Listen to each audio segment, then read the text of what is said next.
The proposed 21 billion peso budget for the country's poorest of the poor would be a big source of graft if it is approved. Who will monitor the Conditional Cash Transfer or CCT?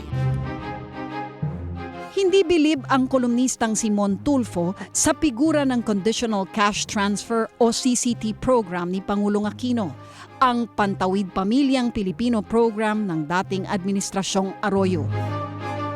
Unang-una, mula sa dating 10 bilyong piso, ginawang 21 bilyon ang CCT. Iisang ahensya ang hahawak nito, ang Department of Social Welfare and Development o DSWD. Bakit hindi mo ibigay sa Department of Health mga iba sa agrikultura, sa pagpapalago sa labor? Kasi 21 billion pesos sa isang departamento lang, mahihirapan yan. Para mabibigla, parang binigyan mo yung isang squatter ng malaking pera, mabibigla yan. Anong gawin ko rito?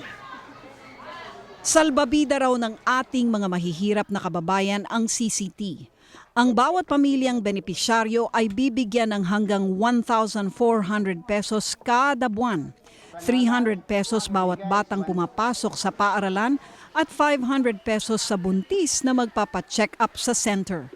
Halos 3 milyong pamilya ang aabuti ng CCT.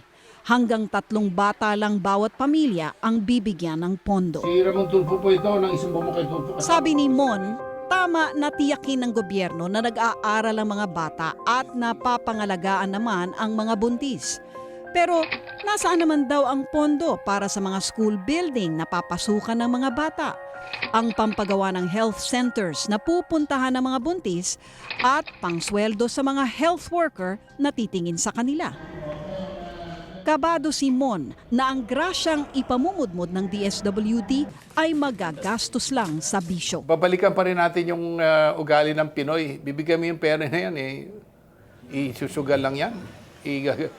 Bibili lang yan ng alak. Yung Pinoy kasi likas na manunugal sabong, loto, sweepstakes, bingo, pagkor. Napatunayan na raw ito sa proyektong Masagana 99 noong panahon ni dating Pangulong Marcos. Masagana 99, nagbigay ang gobyerno ng loans, pautang sa mga magsasaka na walang collateral. Anong ginawa ng mga magsasaka?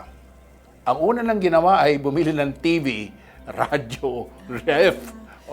Nagsugal, pinagsugal yung pinautang sa kanila. So much so that hindi sila nakabayad. Ipinaaalala rin ni Mon na nito lang nakaraang administrasyon, nakurakot din daw ang perang inilaan para sa proyektong inaampon ngayon ni Pangulong Aquino. Tingnan mo yung sinabi ni Congresswoman Kiwi Cojuangco. Sabi niya, nung mayor siya, yung mga tumanggap ng pera, mga kamag-anak ng mga DSWD na empleyado, tapos yung mga individual na hindi naman karapat-dapat. Sino magmamonitor niyan? Ang laki-laking pera niya. IBS na patay yung... Hindi raw malayong maulit ang mga pangyayari. Hindi kaya natin pwedeng pagkatiwalaan na si Noy Noy dahil straight siya, sisiguraduhin din niya na ang pagbibigay ng CCT gagawin sa matuwid na paraan. Panahon nung kanyang nasirang ina, si Pangulong Cory, napaka-straight noon. Walang bahid sa integridad. Bakit yung mga tauhan niya, yung mga nakapaligid sa kanya, mga corrupt? Ganon din.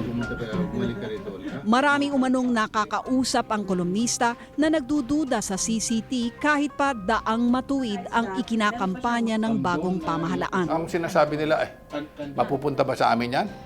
Ikukurakot na naman yan. So pati sila may duda Yes, dyan. ang duda niyan.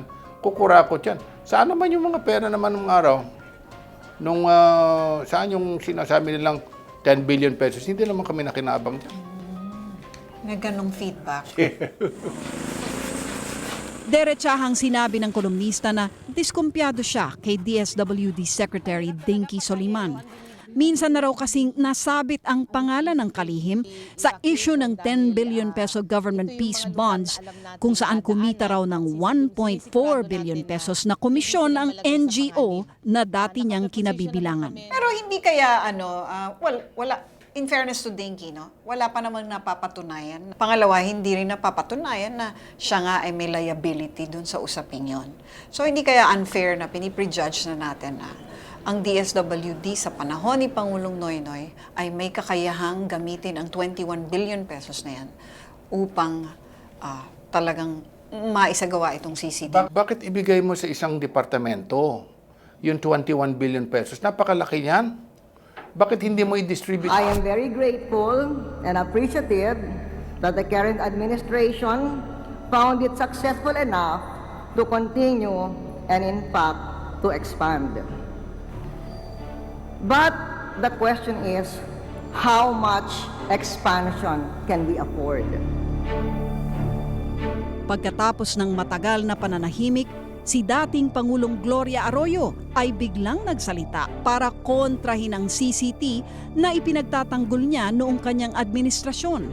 Nawindang ang kinatawan ng Pampanga sa laki ng budget ng proyekto. I am not against increasing the CCT beneficiaries, but a sudden and massive increase by more than double its previous number seems both ambitious and untimely. Hindi naman nagulat si Mon nang umalma ang dating presidente. Gaya ng sinabi ko sa column ko, ang magnanakaw, galit sa kapwa magnanakaw. Alam niya yung pinaggastuhan ng pera kasi karamihan ng mga tauhan niya ninakaw yung 10 billion pesos. Ngayon bigla siya, sabi niya, bakit malaki yung mananakaw? Mas malaki yung nanakawin nila. Hindi na lang 10 billion na doble. Oo, doble. Constructive criticism is welcome, and I'd like to think that all questions asked is in good faith. Debate tayo on the merits of the program rather than let personality issues. Mukhang hindi na mababakbak ang CCT sa plano ng Administrasyong Aquino kahit pa umani ito ng napakaraming batikos. Hindi ka naman against sa CCT or the idea of a CCT, no? Ang ayaw mo lang or ang kini-question mo lang dito yung execution. Execution.